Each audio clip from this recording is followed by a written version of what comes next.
নমস্কার বন্ধুরা, আজ আমি 15ই আগস্ট স্বাধীনতা দিবস উপলক্ষে একটি সংক্ষিপ্ত বক্তব্য আপনাদের সামনে তুলে ধরব। চলুন শুরু করা যাক। নমস্কার। শ্রদ্ধেয় প্রধান শিক্ষক শিক্ষিকা, সম্মানীয় শিক্ষক শিক্ষিকাবৃন্দ এবং আমার প্রিয় বন্ধুরা, আপনাদের সকলকে জানাই 80তম স্বাধীনতা দিবসের আন্তরিক শুভেচ্ছা ও অভিনন্দন। আজ 15ই আগস্ট, ভারতের স্বাধীনতা দিবস। আজকের এই দিনটি শুধু আনন্দের দিন নয়, আজকের দিনটি আমাদের গর্বের, আমাদের আবেগের, আমাদের আত্মত্যাগকে স্মরণ করার দিন।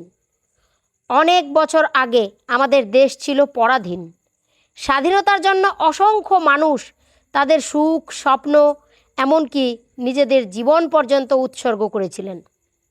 মহাত্মা গান্ধী, নেতাজি সুভাষচন্দ্র বসু, ভগৎ সিং, ক্ষুদিরাম বসু, মাতঙ্গিনী হাজরা, করুণা আসফ আলীর মতো অগণিত বীর বীরাঙ্গনার আত্মত্যাগের বিনিময়ে আমরা পেয়েছি আজকের এই স্বাধীন ভারত। আমরা আজ স্বাধীনভাবে কথা বলতে পারি, নিজের স্বপ্নের কথা বলতে পারি, স্কুলে পড়তে পারি, কারণ কেউ একদিন আমাদের ভবিষ্যতের জন্য নিজের বর্তমানকে উৎসর্গ করেছিলেন। তাই আজ আমরা শুধু পতাকা তুলব না, আমরা শপথ নেব দেশকে ভালোবাসব, দেশের আইন মেনে চলব, পরিবেশকে রক্ষা করব, অন্যকে সম্মান করব এবং মন দিয়ে পড়াশোনা করে একদিন দেশের জন্য কিছু করব। আমাদের সকলের মনে রাখতে হবে, দেশকে ভালোবাসা মানে শুধু মুখে ভারত মাতা কি জয় বলার মধ্যে সীমাবদ্ধ নয়। দেশকে ভালোবাসা মানে নিজের কাজটাকে সৎভাবে করা। আজ তেরঙ্গার দিকে তাকিয়ে আমরা সেই সমস্ত বীর শহীদকে শ্রদ্ধা জানাই, যাদের আত্মত্যাগের কারণে আজ আমরা স্বাধীন দেশের নাগরিক।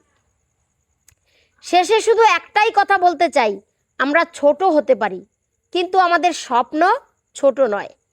আমরাই আগামী দিনের ভারত, আমরাই গর্ব এক সুন্দর, শক্তিশালী ও গর্বের ভারত। জয় হিন্দ, বন্দে মাতরম, ভারত মাতা কি জয়। ভিডিওটি ভালো লাগলে চ্যানেলটিকে সাবস্ক্রাইব করে পাশে থাকুন, বেশি বেশি করে শেয়ার করে অন্যদেরকে দেখার সুযোগ করে দিন। ধন্যবাদ সবাইকে। সবাই খুব ভালো থাকুন, সুস্থ থাকুন।